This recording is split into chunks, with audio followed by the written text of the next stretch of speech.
Tá. Vamos falar com o nosso convidado, né? Vamos? Em vez de deixar o assunto derivar para o Saci, vamos dar boa tarde ao Pedro Daniel, que já está no estúdio lá de São Paulo. Boa tarde, Pedro. Seja bem-vindo ao Seleção. Boa tarde, Barreto. Boa tarde a todos. Obrigado aqui pelo convite mais uma vez. Prazer é todo nosso. O Pedro conduziu mais uma vez o estudo da consultoria BDO, que aponta o valor das marcas dos clubes brasileiros. Para muita gente, Pedro, isso é uma coisa meio abstrata, né? Por que se chega a esse valor e tal? Antes da gente entrar na essência do estudo, vamos mostrar o que aconteceu nesse ano. Pelas informações que a gente recebeu, a primeira vez que se passa, se passa dos 10 bilhões de reais, né? É uma evolução constante que a gente está vendo aí desde 2009, chegando agora a 10 bilhões e 260 milhões de reais. E um crescimento... apesar do crescimento, Barreto, só uma informação importante nessa parte do consolidado. Apesar do crescimento dos últimos anos, a gente pode ver que o último ano foi o pior crescimento se você comparar com os anos anteriores. Então nós estamos falando de um crescimento só de 3%. Tem razão. Agora, o universo dos 40 clubes, são os que estão naquele momento nas séries A e B ou são os 40 clubes de maior... Vocês pesquisam sempre os mesmos 40 clubes a cada ano, os que têm maior receita? Não, tem alguns clubes de Série C e tem clube também de Série D. Na verdade, são as 40 marcas mais valiosas do país. Agora, então eu quero chegar na essência do negócio. Como é que se calcula o valor de uma marca, né? Para a gente fica parecendo uma coisa muito abstrata. Só para explicar de uma maneira bem resumida, esse é o 10º ano que a gente faz esse estudo, então é a 10ª edição. Na verdade, são mais de 40 indicadores que são pautados em 3 grandes pilares. O primeiro grande pilar é voltado à parte de torcida, ou seja, toda a gama de consumidores que um clube tem para atingir. O segundo grande pilar é mais voltado a mercado, ou seja, onde que ele está inserido. Ele está num mercado comercialmente bem desenvolvido, ele está num mercado que tem propensão ao consumo, então são vários indicadores dentro desse pilar. E o terceiro grande pilar é mais voltado à receita, ou seja, tudo aquilo que ele consegue converter financeiramente com a sua marca. Então, quanto que a televisão paga para transmitir um jogo do clube, quanto que o patrocinador paga para estampar na sua camisa, quanto que ele arrecada de licenciamento, tudo que for exploração comercial em cima da sua marca.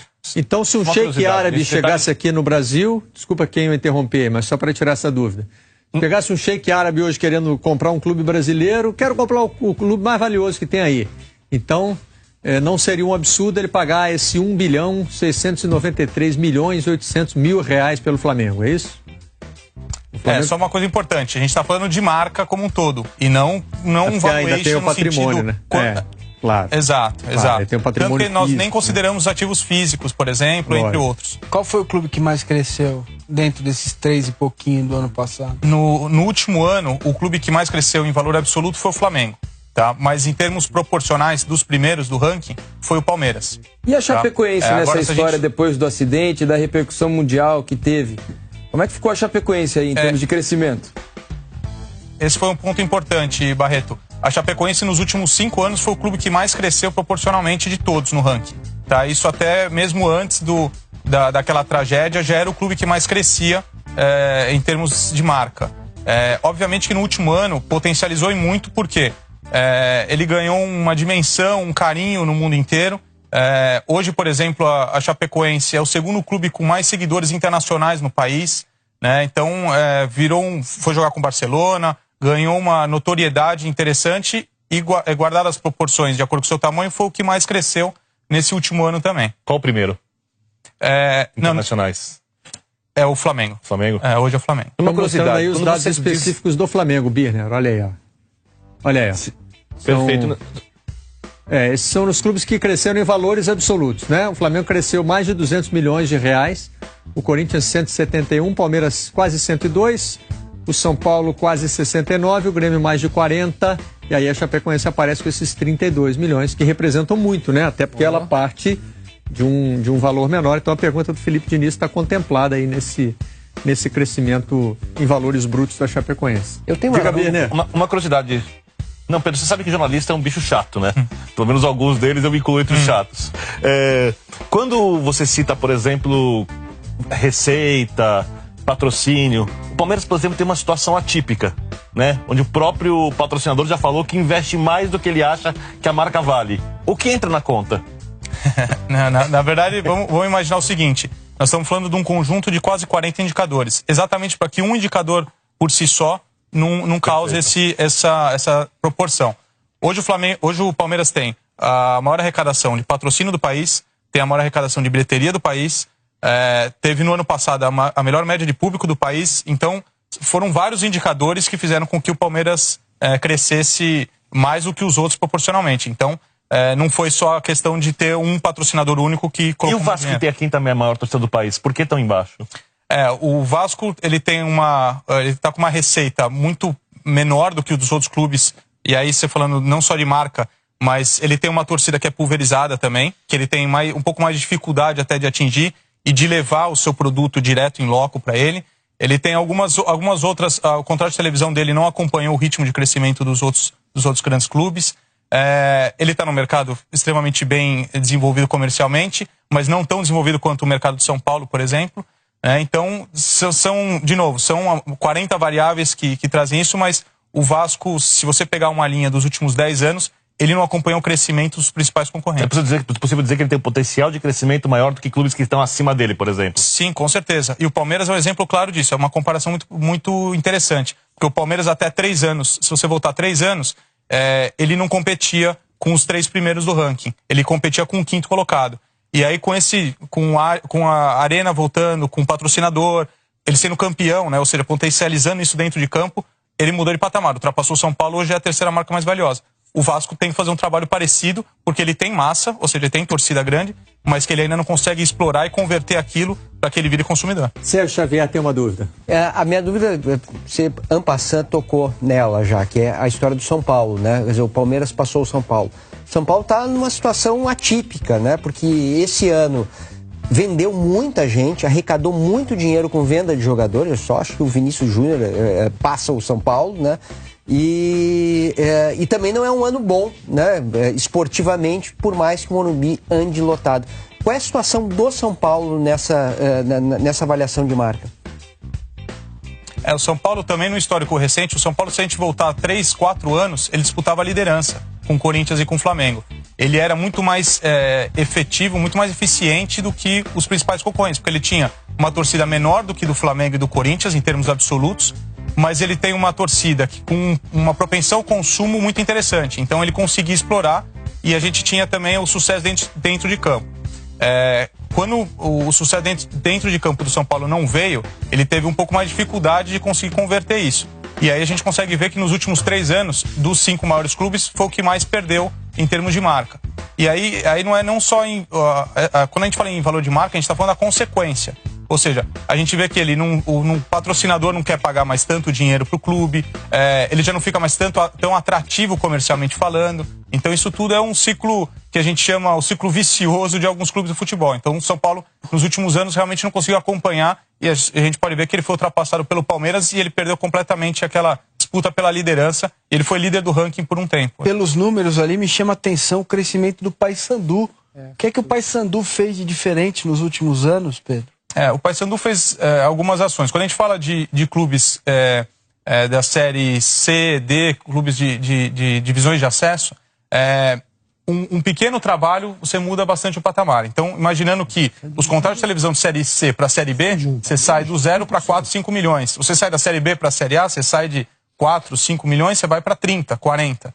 Né? Então, você muda completamente seu patamar. O Paysandu fez além de ter subido de divisão nos últimos 3 anos, você pegar ele mudou de patamar, de divisão, o Paysandu fez um trabalho muito voltado a licenciamento. Que foi um trabalho bem diferente que os outros clubes fazem. Ele pegou a marca dele, ele não colocou para um fornecedor fazer o seu trabalho de licenciamento, a sua camisa, etc. Ele mesmo trouxe para dentro. Então foi um trabalho diferente, que trouxe um sucesso e trouxe uma receita interessante. Dentro desses indicadores, conta também o que o clube faz pelo social, pelo entorno, pelas pessoas, enfim, não só pelos torcedores. O trabalho social do clube entra nesse indicador? É um dos indicadores, mas ele é um indicador dentro desses 40. O impacto dele não é tão grande quanto a conversão em receita de marca mesmo. Entendi. O Pedro, o torcedor comemora tudo, né? Então, nesse momento já tem um torcedor zoando o outro, minha marca é mais valiosa do que a sua. Mas tirando isso, né, que no futebol isso é sempre um valor também para o torcedor, qual é a vantagem que o clube tem de ser a marca mais valiosa? Isso é só uma constatação ou hoje um clube pode ir para o mercado e dizer, olha, a minha marca é a mais valiosa do mercado brasileiro e por isso você deveria investir aqui, enfim... É um ranking também que é esperado ansiosamente pelos próprios clubes? Sim. Na verdade, a gente até demorou para soltar o desse ano. Eu tenho sido bastante demandado pelos clubes para saber a posição de cada um deles. Quando a gente fala de valor de marca, a gente fala do potencial comercial do clube. Tá? Então não é quanto vale, se eu quiser comprar o clube, eu venho com esse cheque e levo. E sim o potencial que eu tenho de exploração em cima dessa marca. É importante, você falou de torcedor, Barreto. Principalmente de 5, 4 anos para cá, a gente vê torcedor comemorando que o clube tem a CND, que é o que tem a maior receita, que tem maior público. Então, campeonato. Não, isso tá virando secundário. Até só um vai ganhar também, né? Mas sim, os clubes têm nos procurado bastante para saber como eu faço para potencializar a minha marca em relação a esse ranking. E qual você apontaria assim como... Não quero jogar uma carga pesada nas suas costas de dizer a maior decepção da lista. Mas vamos dizer assim, qual é o clube que você acha que está mais fora da curva? Que chama atenção. Teria o potencial para estar muito mais distante. O Birner, por exemplo, citou o caso do Vasco. Você disse, não, o Vasco poderia estar numa posição mais alta do ranking, como aconteceu com o Palmeiras. Tem algum que tem uma disparidade muito grande entre o seu potencial e a posição que ele ocupa no ranking? Todo clube que tem uma gama de consumidores muito grande para atingir, ele tem um potencial maior, ele já parte com vantagem. A gente tem que lembrar que quando a gente fala gama de consumidor, a gente está falando que o torcedor já é fidelizado. Então, os clubes têm mais facilidade em atingir quem são seus consumidores. Afinal de contas, um torcedor do Vasco não compra o produto do Flamengo porque está mais barato, porque está em promoção a camisa do goleiro do Flamengo. Então, eles já são extremamente fidelizados. Então, se você conseguir explorar e fazer com que ele se torne esse consumidor, teoricamente você já sai em vantagem competitiva. Né? Esse é um dos pontos. Mas falando de uma maneira geral, a gente consegue ver nos últimos anos alguns bons exemplos. Né? Então, a gente viu o Corinthians, principalmente pós-2009, ele saiu de uma briga com São Paulo e Flamengo, ele foi líder isolado até chegar no patamar de ser campeão do mundo, etc. Óbvio, ele teve Ronaldo, teve uma visibilidade internacional, teve um patamar diferente e realmente ele foi a marca mais valiosa por um tempo. Se você pegar o Santos, principalmente na época do Neymar, também era uma marca muito atrativa comercialmente. Então, o Santos chegou a ser a 5ª marca mais valiosa do país, tendo uma torcida proporcionalmente menor que dos seus principais concorrentes. Então, ele conseguia converter isso de uma maneira mais eficiente. Agora, muito bem citado aqui pelo Vitor, é a questão do Vasco. O Vasco tem uma torcida enorme. Ele sim tem potencial para competir diretamente com Palmeiras, com São Paulo, né? E hoje ele não está competindo diretamente com esses principais players. Então precisa mudar talvez a comunicação. E aí eu uso o Flamengo como exemplo. O Flamengo, quando entrou a nova gestão, ele quis usar uma comunicação mais de mercado, de credibilidade, de transparência. Isso é música nos ouvidos do mercado. Porque toda marca quer estar atrelada a desempenho, alta performance e tudo que o futebol proporciona. E se você tem algo relacionado com governança, com mais transparência, é a combinação completa para que ele fique mais atrativo comercialmente. Pedro, para a gente encerrar, quanto vale uma marca internacional? Só para a gente fazer a comparação. Nós estamos falando de a marca mais valiosa aqui no Brasil. A gente ainda não soltou o estudo, por isso eu não posso falar em alguns valores, até porque a gente faz com a nossa empresa em UK, essa parte da Europa, mas nós estamos falando de mais ou menos 1/3 do valor de uma marca europeia. Então, um grande clube europeu. Eu fazendo a conta aqui na minha cabeça. Está valendo uns 5 bilhões. De novo. Você não pode falar o número, só estou fazendo uma conta aqui Estou fazendo uma conta aqui da minha cabeça. Achei que a proporção era mais exagerada. E a gente fosse pegar uma marca de um clube europeu e pensar em aplicação prática nesse sentido. Um clube europeu vale os 40 do Brasil. Né? Porque isso aí tem relação com projeção, né? Com potencial. Claro, de quem você atinge no mundo e não só no seu país. Né? Nós estamos falando em potencial comercial. Né? Quando a gente fala em marca, a gente fala em potencial comercial. Então, as marcas brasileiras, por mais que a gente possa dizer que elas ainda são regionais, não são internacionais, elas têm um potencial enorme não só em região. Tá? E aí a gente está falando já de uma questão até um pouco mais estrutural, que acho que a gente poderia entrar até numa outra pauta. Você vê alguém preocupado em crescer internacionalmente desses clubes? Eu acho que tem um passo a passo. Tá? Para você conquistar, você ultrapassar essa parte de território, você precisa primeiro conquistar a base aqui internamente. Então, alguns clubes eu vejo já com esse trabalho pensando, mas aí você tem que ter uma questão mais de produto. Se você vai querer ser internacional, não é um clube de vanguarda. O exemplo claro é a Premier League. A Premier League é uma estrutura muito voltada a internacionalizar. Então, o jogo passa de manhã aqui no Brasil, mas à tarde, lá na hora do almoço, né? em Londres. Exato. Por isso que eu disse que é uma questão mais estrutural. E não tem jogo de time reserva lá, né, Pedro? Não tem um time reserva contra outro time reserva, né? Isso ajuda a valorizar a marca do campeonato, o produto e que reforça o time, certo? Exato. Aqui no Brasil, por exemplo, a principal competição, na verdade, da América Latina, nós estamos falando da Libertadores. A final é numa quarta-feira, 10 horas da noite, no horário de Brasília. Não tem como você exportar esse produto. Né? Então, ou seja, não tem como você ser atrativo para outro mercado. Então, tem várias variáveis que impactam e que isso não é culpa dos clubes. Aí estamos falando de uma questão mais estrutural do produto como um todo. Por isso que quando a gente fala aqui, não é só porque a gente é chato. Eu sou chato, mas não é só por isso que eu falo que tem que valorizar o seu principal produto, que é o seu campeonato. A marca do clube, claro, ela não cresce sozinha. Pedro Daniel, muito obrigado pela participação no Seleção Sport TV. O pessoal quiser mais detalhes do estudo, tem algum caminho aí para procurar? Tem tanto no nosso site, diretamente no nosso site, ou se quiser também entrar em contato, é muito fácil de nos encontrar pela internet. Maravilha. Então tá bom. Mais uma vez, muito obrigado pela participação aqui no Seleção Sport TV. Tá na hora de chamar o Rembrandt Júnior.